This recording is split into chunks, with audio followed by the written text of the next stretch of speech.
Hello दोस्तों, मैं मजहर sir मजहर knowledge club में आपका स्वागत करता हूं। दोस्तों, आज हम लोग sweetest love I do not go poem का समरी को देखेंगे। पिछले वीडियोस तक हमने आपको sweetest love I do not गो को लाइन बाय लाइन हिंदी में एक्सप्लेन कर दिया था।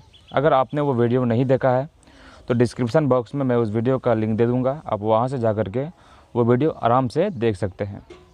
तो sweetest love I do not गो जो पोयम है, इसका समरी में यूज़ होने वाला कुछ इंपॉर्टेंट वर्ड को हम लोग पहले देख लेते हैं। Sweetest love I do not गो, इस पोयम के समरी को हमने कुछ पार्ट में बनाया है, तो हम लोग पार्ट बाय पार्ट समरी को समझेंगे। तो पहला पार्ट है sweetest love I do not go is a love poem written by John Donne. यानी कि sweetest love I do not go एक तरह का प्रेम कहानी है जिसे जॉन डोनी ने लिखा है।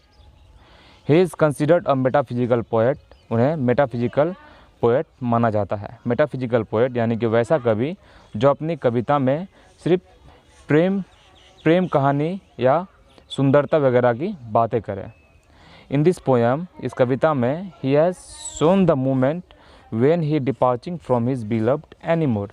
इस कविता में उन्होंने उन लम्हों को दर्शाया है जब वो अपनी महबूबा एनीमोर से दूर चले जाते हैं।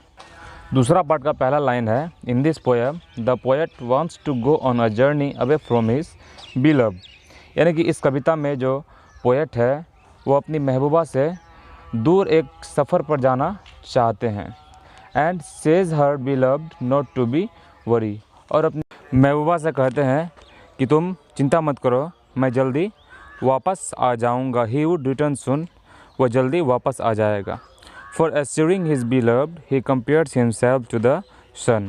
अपनी महबूबा को मनाने के लिए वो अपनी तुलना सूरज से करता है और कहता है कि जैसे एक सूरज डूब करके वापस फिर सुबह उग जाता है, वैसे ही मैं भी जाऊंगा और जल्दी लौट आऊंगा। And says his beloved, he will make a sped journey. और अपनी महबूबा से कहता है कि वो अपने सफ़र को कामयाब बनाएगा। तीसरा पैराग्राफ का पहला लाइन है, he thinks that man's power is very feeble. यानी कि पोएट का मानना है कि मनुष्य की जो ताकत होती है वो बहुत ही कमज़ोर होता है। And Niels down when his luck disfavour him, और जब किस्मत उसका साथ नहीं देता है तब वो अपने घुटने को किस्मत के आगे टेक देता है। And also persuaded his beloved not to be weep because she is part of his life. और अपनी महबूबा को यह मनाने की कोशिश करता है कि वह रोए नहीं, क्योंकि वह उसके जीवन का एक हिस्सा है। Finally it's really a wonderful poem.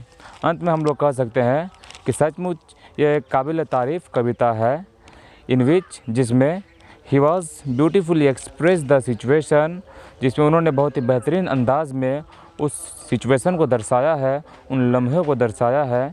When a lover separate from his beloved, यानी कि जब एक प्रेमी अपनी प्रेमिका से दूर होता है, उस लम्हे को इस पोयम में जॉन डन ने अपने शब्दों में बताने की कोशिश की है।